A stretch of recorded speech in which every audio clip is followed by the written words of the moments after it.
Très cool la nouvelle ceinture US féminine. Il était temps que la division ait un titre de milieu de carte. Vraiment.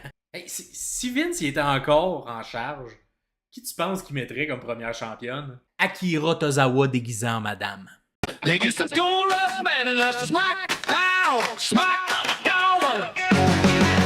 Bon matin, bonjour, bonsoir tout le monde. Ici Max Perriard pour les sommeliers de la lutte. Le seul endroit où on décortique seulement le meilleur de la lutte. Ce qui est pas bon, on laisse ça de côté. Je vous conseille seulement quoi regarder comme promo ou comme match. Et aujourd'hui, c'est le SmackDown du 8 novembre 2024 qu'on va déguster ensemble. Un SmackDown qui a été plus efficace côté promo plutôt que match. Donc, on va l'analyser tout de suite. Qu'est-ce que je vous conseille de regarder de ce SmackDown-là? Mais avant toute chose, on va avec les commentaires du public. D'abord, il y a Frank qui nous dit « Très cool l'annonce de la Woman US Title à la WWE. » Et je suis assez d'accord avec toi, Frank. Il était temps qu'on ait un titre de milieu de carte, surtout que la division féminine de la WWE est vraiment forte, vraiment. Il y a de la place pour avoir plus qu'une ceinture et pour avoir plus de temps d'antenne également à cette division-là. Fait que très content du choix de la WWE. À voir si ce soir à Raw, il y aura la même chose annoncée, mais avec peut-être un titre intercontinental. À voir, ça serait le fun qu'il y ait une ceinture de chaque côté. Mais pour ce qui est du SmackDown en tant que tel, on commence ça, ce show-là, avec le Bloodline, Roman Reigns et Jimmy Uso qui arrivent. Écoute, on en parle souvent, mais l'intro de Roman Reigns, son entrée, là, c'est interminable. C'est 7 minutes de show avant que Reigns finisse par tenter de parler au micro. Mais juste avant qu'il parle, il se fait couper par son cousin Jey Uso qui arrive encore une fois un peu de manière sérieuse. Jey arrive pour expliquer à Roman qu'il y a eu un malentendu à Crown Jewel la semaine dernière, qu'il aimerait ça qu'on se réunisse en famille. Puis il demande à Reigns d'écouter ce que Sami Zayn a à dire. Et Sami arrive. Reigns, il est pas très content en fait de voir Sami arriver. J'aime vraiment la logique du personnage parce que dans les yeux de Roman, Sami l'a trahi. Ils ont même eu un affrontement ensemble à Montréal, à Elimination Chamber, et il a perdu la confiance de Roman Reigns. Et c'est pas parce que ça s'enligne vers j'ai besoin d'un nouveau membre que ça se fait oublier comme ça du côté de Roman. Fait que le fait que Roman est fâché, j'ai vraiment aimé ça pour ce qui est de la logique de l'histoire. Et là, grosse promo de Sami Zayn.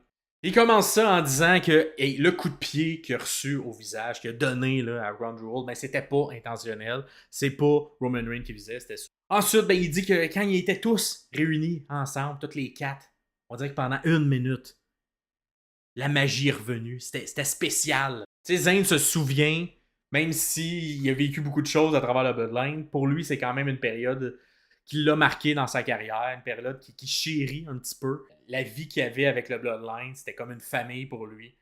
Oui, il s'est passé beaucoup de choses depuis, mais il a toujours gardé un petit coin sensible dans son cœur pour le Bloodline. Zayn, il dit justement que le contraire de l'amour, c'est pas la haine. Le contraire de l'amour, c'est l'indifférence. Et si Roman accepte d'entendre Sami parler en ce moment, ça veut dire qu'il n'est pas indifférent. Ça veut dire qu'à quelque part, il y a un petit peu d'amour en dedans. Quand il finit par dire ça, il pointe Roman puis il lui dit tu vois, j'ai vu un petit sourire. Tu te souviens du bon vieux temps, comme tout le monde, t'aimerais ça que ça revienne. Mais ça pourrait revenir comme avant. Zayn lui demande qu'une seule chose s'il veut que ça revienne comme avant, s'il veut que Sami revienne dans la Bloodline, et c'est s'excuser.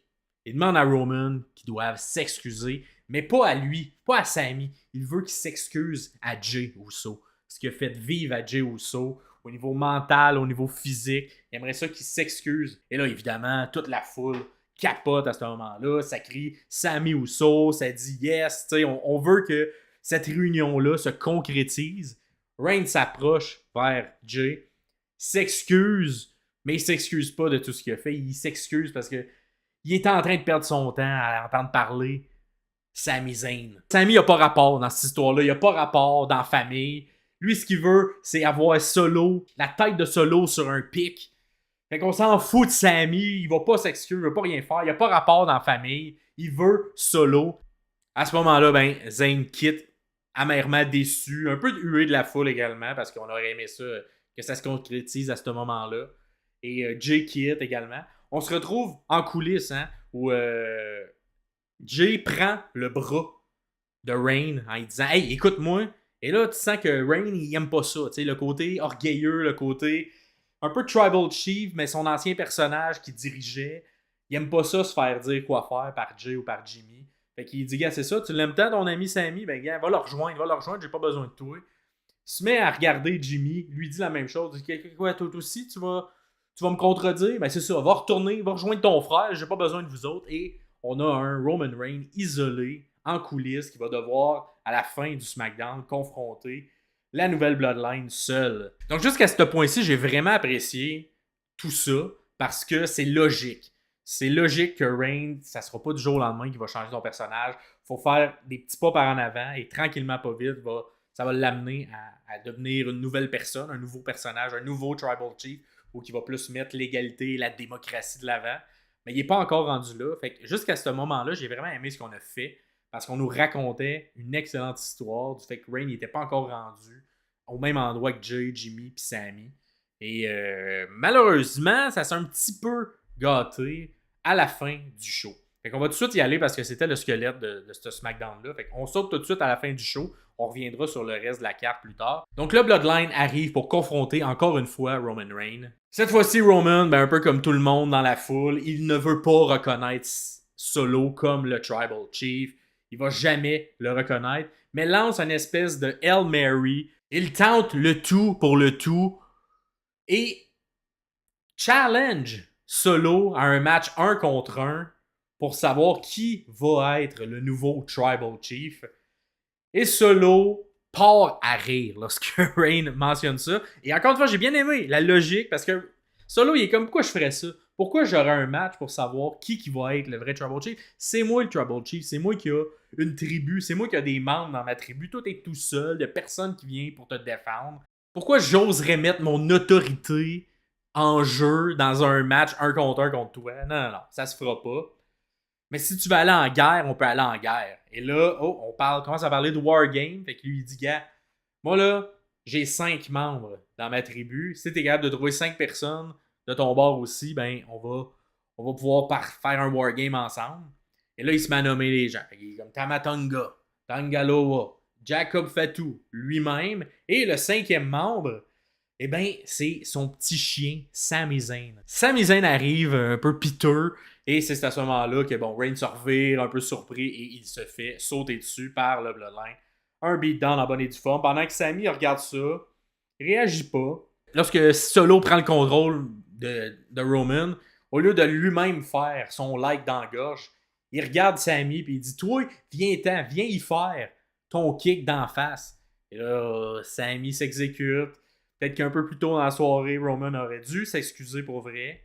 Sami va dans le coin, part à courir pour faire son Helluva Kick, mais non, c'est Solo Sikoa qui le mange dans la face.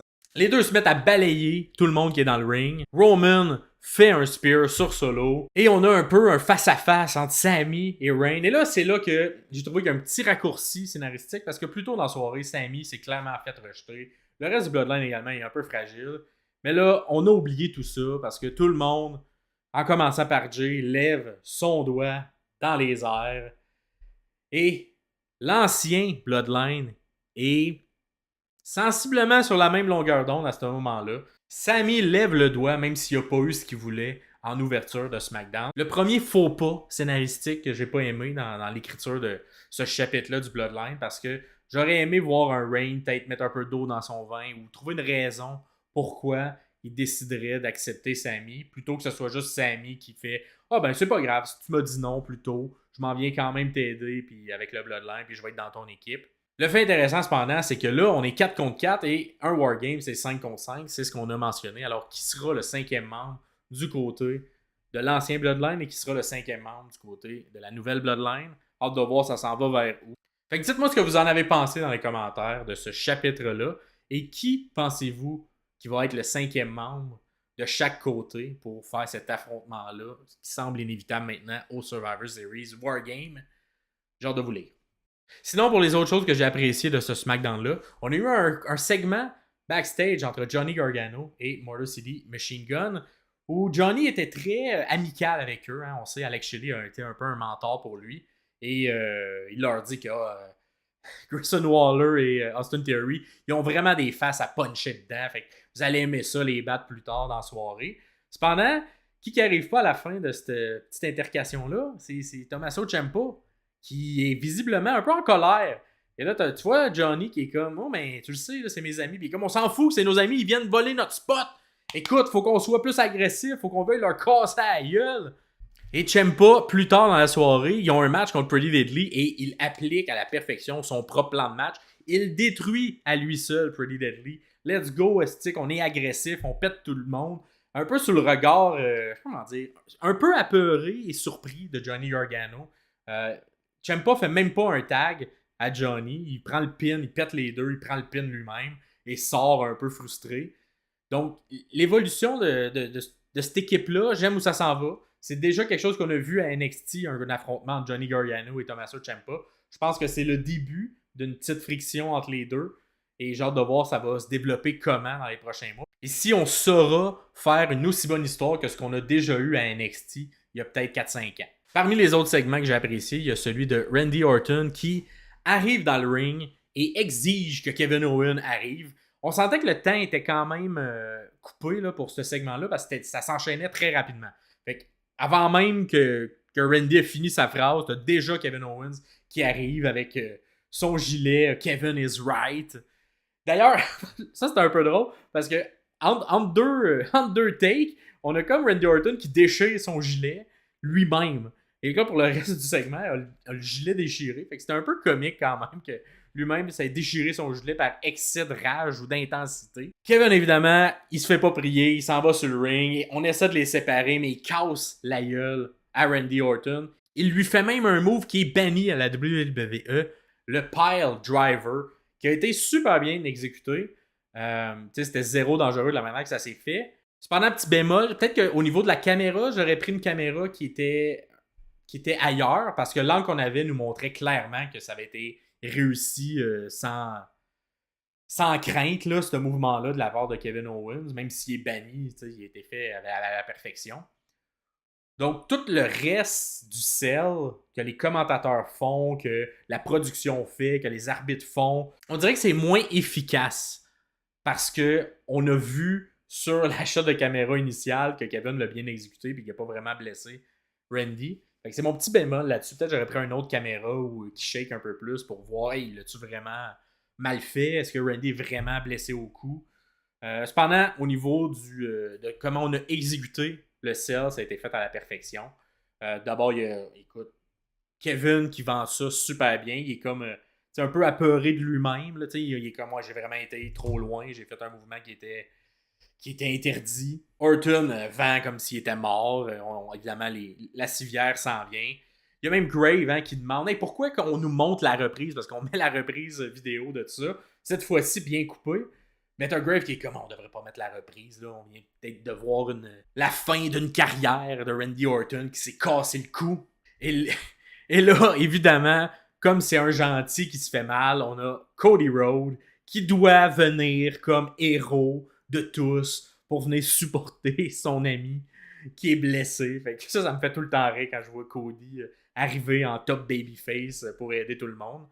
Et lorsqu'on transporte Randy vers l'ambulance, bravo à la foule qui... Écoute, il y avait des sommeliers dans cette foule-là parce qu'on s'est mis à faire un chant que j'ai vraiment apprécié. On s'est mis à scander « We want punt kick ».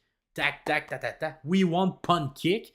Et ça, c'est très impressionnant qu'on ait fait ce chant-là parce qu'effectivement, le punt kick est un autre des mouvements que dans l'histoire kayfabe de la WWE, on a banni parce que c'était trop dangereux, le punt kick que Randy Orton faisait. Ça a été entre autres dans la rivalité avec Triple H.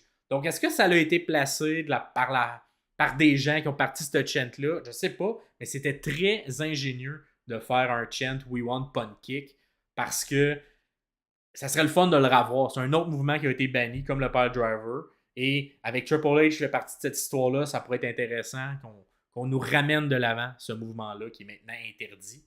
Donc, bravo à la foule d'avoir fait ce chant-là si c'était pas placé. Puis si c'était placé, ben bravo aussi parce que c'était très ingénieux de la manière qu'on le fait. Et finalement, la dernière chose que j'ai vraiment appréciée, c'est un peu comme dans l'intro, vous avez vu, il va y avoir une nouvelle ceinture féminine, la US Title pour les madames. Super belle ceinture. Et il était temps, je crois qu'on en ait une.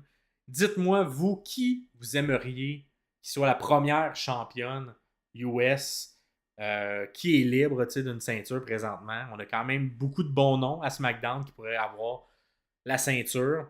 Moi, je vais mettre un petit 2 piastres sur Bianca Belair. Fait qu'on va voir. On va voir si ça va être véridique. Mais une finale entre Bianca et Jade, ça pourrait être intéressant pour cette ceinture-là. Et peut-être mettre un peu de friction dans l'équipe. Dites-moi, vous, qui vous pensez qui va tourner autour de cette nouvelle ceinture-là. Et c'est ce qui complète cette dégustation des bons moments de SmackDown du 8 novembre 2024. Si jamais il y a des choses que je n'ai pas parlé que vous avez appréciées, n'hésitez pas à les mettre dans les commentaires. Et en attendant, je m'en vais écouter Raw, qui est ce soir, pour faire un review dans les prochains jours. Si vous êtes rendu jusqu'ici, merci de faire un like à la vidéo, ça l'aide toujours. C'était Max Périard pour les sommeliers de la lutte. Ciao, ciao. Abonne-toi, oh abonne-toi. Les sommeliers, c'est l'endroit pour la lutte et ses moments forts. 2 fois semaine, c'est notre accord.